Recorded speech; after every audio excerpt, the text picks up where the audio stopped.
up, I had a dream, something no one else could see. Tell me what it means when your faith is falling beneath your knees and you can't breathe. Everything you see reminds you of what you're not or something you won't be. You gotta take what you're given, that's how we live it. Don't be mad at the system, it's simply how we've existed. I hear a lot of people talking like they politicians and choose to... What is happening, YouTube? So in this episode, we're going to be talking all about lifting tempo. Is it underrated? Is it overrated?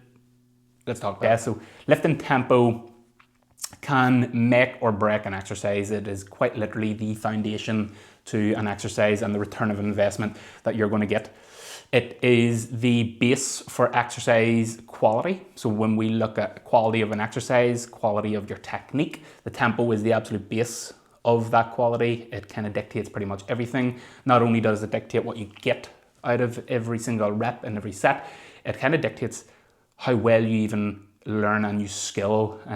So from psychological kind of like skill acquisition standpoint right down to what you're actually getting physiologically, tempo is really, really important. And we're going to break down why and a couple of the top reasons and examples here now. So tempo, time under tension. I prefer to use TUST as opposed to TUT. So TUT is time under tension. I prefer TUST, time under specific tension. And basically what we're kind of going to talk about here is we can assign tempos to every single exercise to better the outcome of every single rep that you do. First of all, we need to define two things. We need to understand what a strength curve and a resistance profile is, okay? So to keep it simple, a strength curve is essentially the amount of force that your muscles can produce at any given joint angle and muscle length. A resistance profile is how strong your muscle is at a given length, short range, middle range, or end range, based on the exercise that you're actually performing. So an example of that would be, a dumbbell lateral raise. We're going to get a lot more tension at the top of a rep than we are at the bottom. A cable lateral raise, we're going to get a lot more tension at the bottom, potentially than we are at the top based on how we have the cable set up. So that's going to be the resistance profile. We're going to have a big drop off in load in certain areas and we're going to be challenged more in certain areas. So it's understanding this, understanding that every exercise you perform in the gym, period, has a very specific resistance profile, strength curve.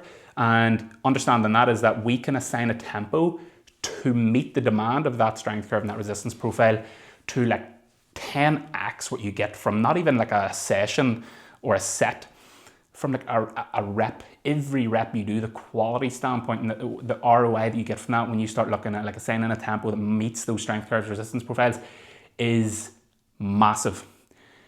Not from two to three main areas. Like we're not even just talking about like, feeling better. It's going to be better for muscle growth because we're actually we're spending more time in the areas of tension, which we'll talk about very soon. But even from a skill acquisition standpoint, like getting better at the skill, because that's what training's all about. Even from a like physiological standpoint of like, I want to gain muscle, right? Hypertrophy. We need to be good at like moving in these exercises, chest press, whatever, like even the simple things like machine-based chest press, like you still have to be efficient. You still have to be, dialed in with your skill or with your technique to place as much tension on those muscles as possible to get a return. So there's a lot of reasons why we need to be looking at tempo and treating it with a little bit more respect than just like slower on the way down and quicker on the way up. A lot of people disregard it entirely, but yeah, hopefully by the end of this video, you'll have a lot more sense behind tempo and reasoning for starting to take it serious. So now that we know what a resistance profile is and a strength curve is, essentially what we want to do is use that TUST, time under specific tension, to better the output of any given exercise. So basically we want to assign a tempo that meets the resistance profile. So let's get into a couple of examples, right? So an example of a dumbbell lateral raise versus a cable lateral raise that's maybe set up at hip height.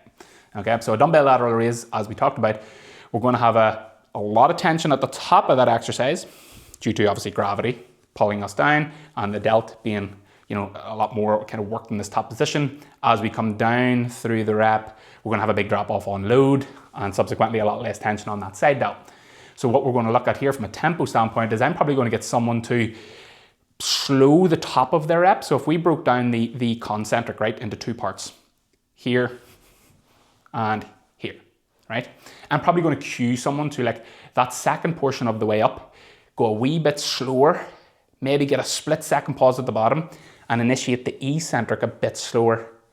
And you can kind of speed these parts up here if we wish to. So it might look like a split second, nice and slow on the way down, and then we can come a bit quicker, right? And that tempo is just allowing us to spend more time in the position of tension, which is at the top, and also make sure that we aren't spending a lot of time down here when there's no tension, when there's nothing to get out of that exercise. So when we flip it to a cable lateral raise, that is set up at hip height. So we have a cable set up at hip height, and we have that tension coming now very horizontally at the bottom of a rep. That challenge in this lengthened position is huge. So I'm going to flip that tempo completely from a dumbbell lateral raise, because if it's set at hip height, at the bottom we're getting a lot of horizontal pull. I'm going to cue someone to spend time in this bottom position, a split pause at the bottom, initiate the concentric nice and slowly. You can speed up the concentric at the top because we're not getting as much tension here. And then as we come down, again, spend more time decelerating and going slow in this position, because we want to spend time down here, more time down here than we do up here. And that's just, again, ascending a tempo that meets that resistance profile, that strength curve, and allows you to get more from that exercise. So that's just a dumbbell lateral raise, for example. We can also use a lying hamstring curl versus a seated hamstring curl. Seated hammy curl is going to hit the hamstrings more in that lengthened position. The lying hamstring curl is going to target the hammies more in that shortened position. So we're going to want to assign a tempo that meets these values. So in that lying hamstring curl, I'm maybe going to get an athlete to pause at the top of a rep. Just imagine this was my leg. Pause at the top of a rep, initiate that eccentric nice and slowly. So we're spending a lot of time in this shortened range, not specific position. And then I might cue, not to go the whole way down, but we don't have to worry about pausing at the bottom. And we get straight back up into rep. And once we get halfway through that rep, because we're going into that shortened position again, I would cue maybe slow it, bring it into that short nice and steady, spend good time there, okay? So we're spending more time up here than we are down here due to there being a lot more tension up in this position, and we're getting more from it. With that seated hamstring curl, again, imagine my arm is my leg on a seated hamstring curl.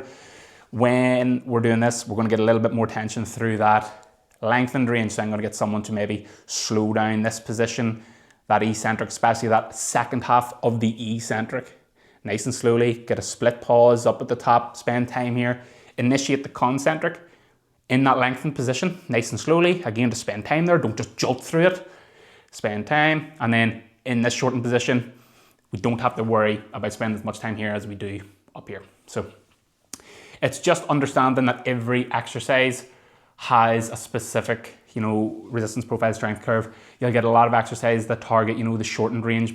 You'll get a lot of exercises that target that lengthened range of motion.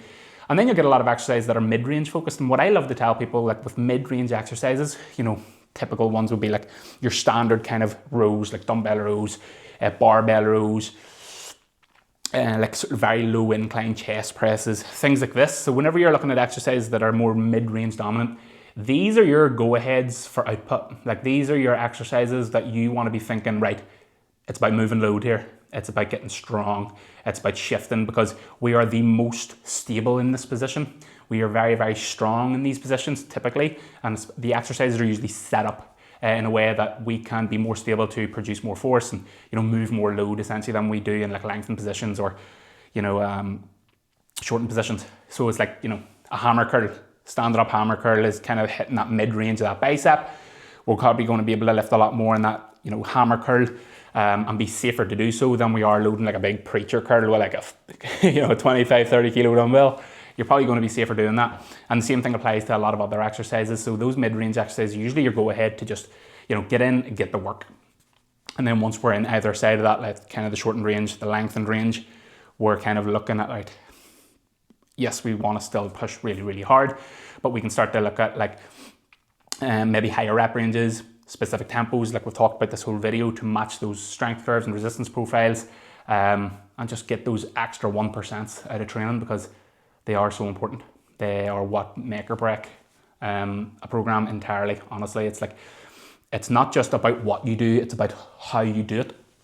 Just because you have such a good program, or you're doing such great exercises that have such great reputation, it's if you're not ticking those 1%, you're just not going to get that benefit. You're not going to get everything out of it. So I feel tempo is one of them things, and hopefully now by the end of this video, you started to understand and treat tempo with a lot more respect than maybe you did previously.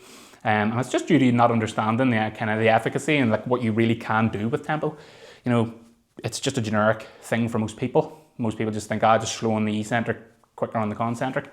You know, just control the weight, which is all still true. You know, we want to have good control, but you can start looking at specifics. And when we start looking at specifics, that TUST, you can definitely get a lot more from it. So yeah, that is my 2 cents on tempo. Such an important part of programming.